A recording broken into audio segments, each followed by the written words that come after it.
us know about how you see the offline to online world coming as well. Is the competition fierce? Do you think some of the offline players are getting it when it comes to online retailing?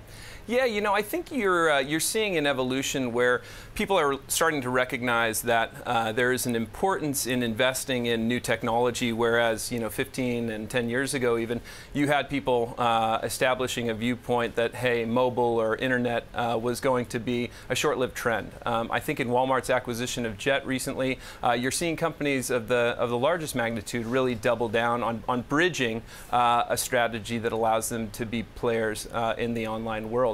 An exciting one and one of the interesting ones was, an investment by Staples and managed by Q. I think that was another really cool example of two companies working together that really, if you thought back 10 years, you'd have a difficult time predicting that was going to happen.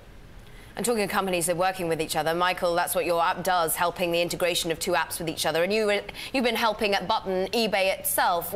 Where do you see that going?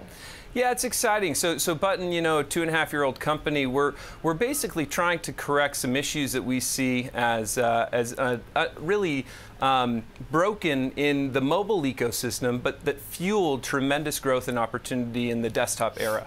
So for us, with eBay and other companies within our marketplace, the objective really is to help them find buyers and purchasers in places that it would be difficult for them to connect to. So the marketplace that we've created is really designed to give them the opportunity to find more purchasers in places that they would have difficulty building integrations into and scaling because of the complexity of the mobile platforms.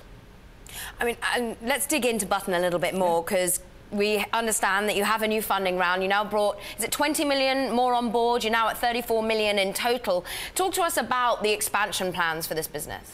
Yeah, so what's really exciting is, we've started to validate where we see issue in the market today, and kind of what Button's trying to solve. As I talked about, linking structures are broken. So if you think about your own use cases as a user, when you uttered the words "I want" during the desktop era, you would follow that with a query of Google. And if you say "I want" in today's world, you're often opening an app to solve that problem, right? And so this paradigm has shifted, but what hasn't shifted is the ease of use of creating links to build partnerships, to build experiences that solve what consumers need and what they're looking for. So if you think about a click from Google into a search result and a product page, or a link from Ibotta, a popular deal property that is linking to retailers, or from MetaSearch, looking for hotels and ultimately making a booking. A lot of those flows are broken in mobile, and so what this $20 million is going to do is really help us continue to invest in the team, expand internationally, and double down on the strategies and the performance that we're starting to see come through the platform.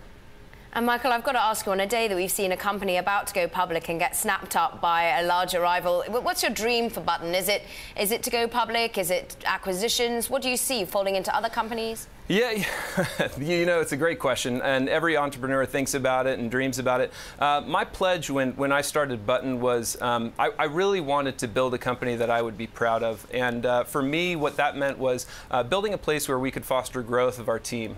We were voted the #1 place to work in New York, and we're grateful to that, and that's really because we think we've invested a ton in making this a location and a place where people can come, grow their careers, and we think if we can do that, we'll attract the best, and if we can attract the best, we think the sky's the limit. So I don't want to say that I have ambitions to sell to anyone. I'd love if we were good enough and smart enough and lucky enough to ring a bell one day, but that's a ways away.